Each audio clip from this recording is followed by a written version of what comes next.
Hi, everybody. Glad you are here. Okay, we are continuing to build our Canvas course, and we're working our way through these building blocks of our course. So we started with how to use the rich content editor, because that rich content editor is going to show up in all these different aspects that we're learning about. We then talked about building an agenda in Pages. Well, in that agenda, we might want to link the homework assignment or the classwork assignments that our students are going to use. Okay, so that's what we're going to talk about next, is what are assignments and how do we use assignments.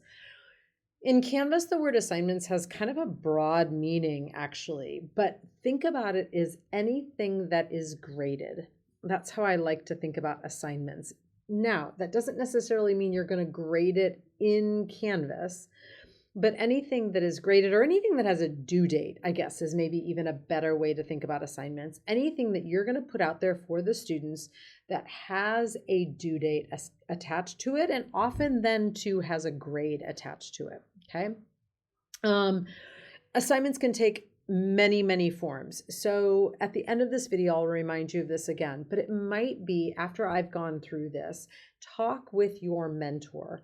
They may be able to tell you, okay, within the math department, within the Spanish department, or world languages department, within the science department, this is how we often do our assignments. Because each department may have their own way when it comes to, well, our math homework is done this way, or our world languages homework is done this way, our history homework is done that way. Okay. No matter what the assignment or how the best practice is for your workflow, essentially it's one really clear place to tell students what they need to do, how they should do it, when is it due, how should they turn it in, and if it has a point value attached to it. Okay, so those are the things that we're going to try and accomplish when we talk about assignments. Okay. All right, let's dive in. All right, so as we talked about in our last lesson, we were talking about pages, and I'm back in my US history course here, and I was showing you these agendas. I know are all pages based on that icon. Well, these are all homework assignments, and I know that based on that icon. Now, in theory, a quiz is a homework assignment too, but we're going to talk about those completely in a separate module because that's kind of such a big deal. Lot going on around quizzes, so we will separate that out. So let's focus on the ones that have this little icon right here. Okay. So you can see different types of activities, homework notes, an Edpuzzle, doing some prep work for a quiz. In each of these, let me just jump into this Edpuzzle one for as an example. I am telling the students what they need to do, how they need to do it, when it is due, and how they will turn it in. So this is not in edit mode. Let's look at this outside of edit mode to start. Okay, so I'm giving them a little bit more detail here, but what's the name? When is it due? What are their directions? I don't know. Think about, like, if I were going to type this out on a piece of paper, what would it look like? What would I need to provide them with? That's what you're doing here. Now, for this one, you can see here, I see their completed work in Edpuzzle. There isn't anything they actually have to turn in here. So you can see the points is none and the submission is nothing. Now, there is actually a points attached to that. I do give them a 10-point grade for their Edpuzzles, but that's not something I will assign in Canvas. So I have that noted as none. I'll show you a different type of an assignment that does have a point value there. So that gives some meaning to that. Let me go into edit mode here. So this first part of doing an assignment, that is all rich content editor stuff. So we won't go through all that. If you need a refresher on that, go back a couple lessons to the rich content editor lesson.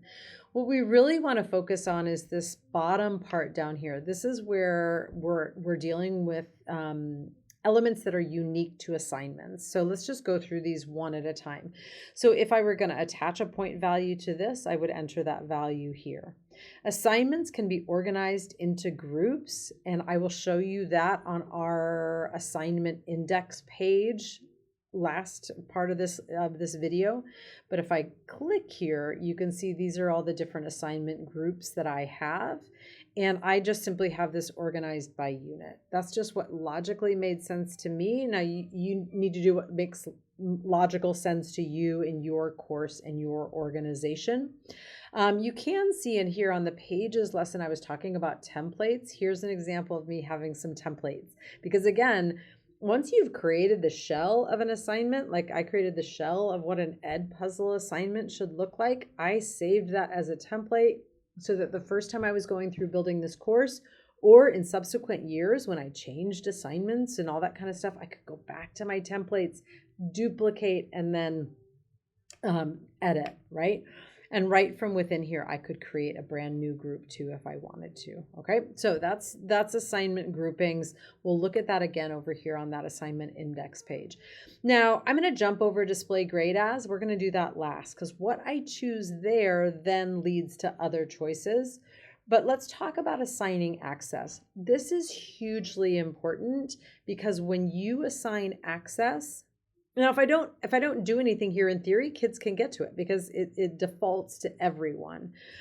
But assigning access is super important because we want to make sure that any assignments that we create show up on the student's calendar and show up on the student's to-do list. And in the very first lesson in this module, I showed you what that looks like to a student. And it's just really important. Students rely on that calendar and they rely on that to-do list big time. So it's a really important thing.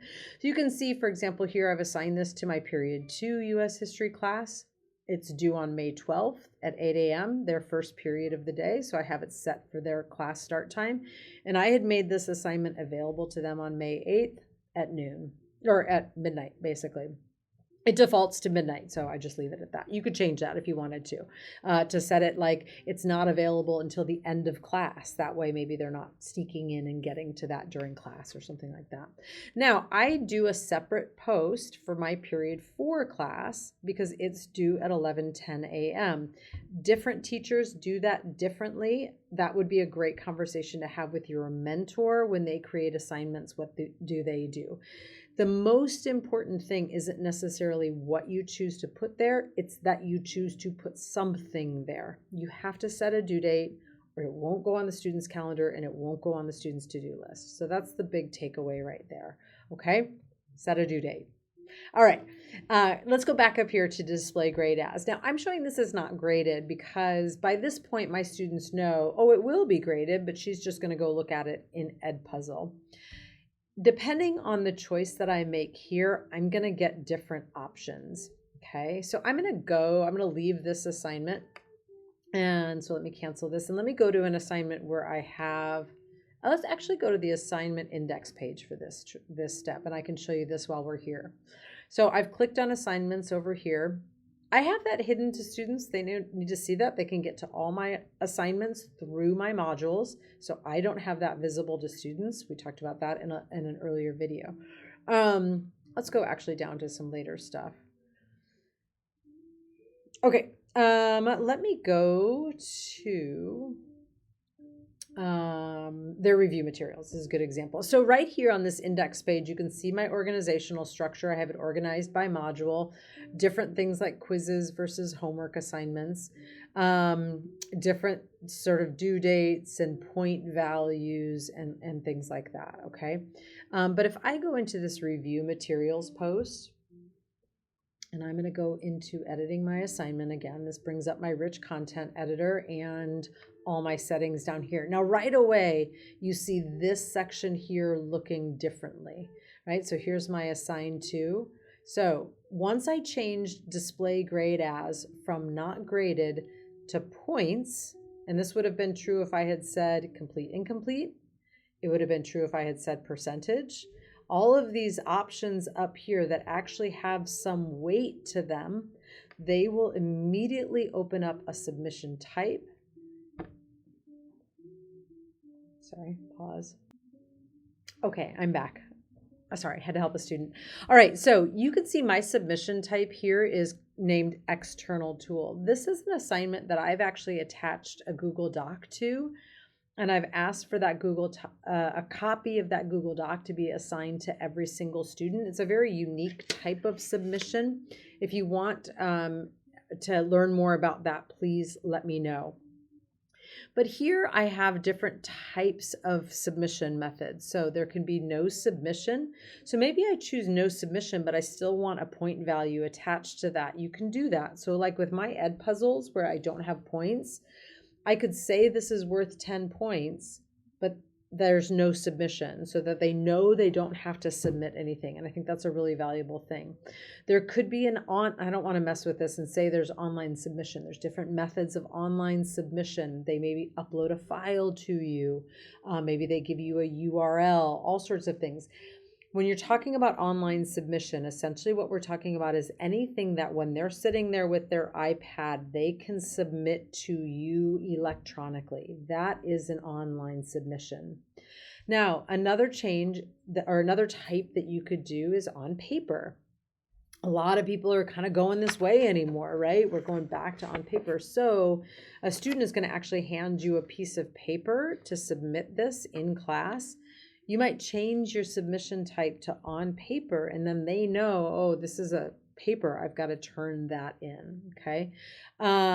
Lucid is something where they're actually recording themselves and doing things like that. Not something we frequently are using, but that is there. If you want to learn more about that, please let me know. All right. But those are the big 4 different types of submissions that you may choose to use once you have made a selection here from percentage complete, incomplete. Usually, actually, I say that this is complete or incomplete with this assignment. Okay.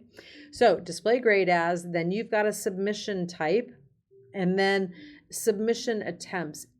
Is there a certain number of attempts that are allowed for this submission type? Okay. I don't actually do the syncing. We don't actually really strongly encourage you to sync your Canvas with your PowerSchool here at Prep. It can be done 100%. It works. Actually, usually right now, PowerSchool and Canvas aren't talking very well with each other, but that can be done. Okay. All right. Just a quick recap before we leave this screen. So points, groupings, how do you want to display the grade? Once you make a choice here, you've got further options about submission type and attempts. And then the really important thing with your homework assignments is make sure that you assign access and that you give it a due date so that it appears on the student's calendar and to-do list. I'm looking at my to-do list here. I think that is everything. Let me cancel this so I don't change anything, because that's live and no, that's not live and in progress. We talked about the assignment index page. This is how you can create new assignments. This is how you can create new groupings. This is, for an example, a grouping. And I think that's it. If you have any questions, as always, please let me know. Or as I mentioned a few times in this one, as you're learning about this, what's the best practice in your department, feel free to talk with your mentor about this as well. All right. Thanks for being here.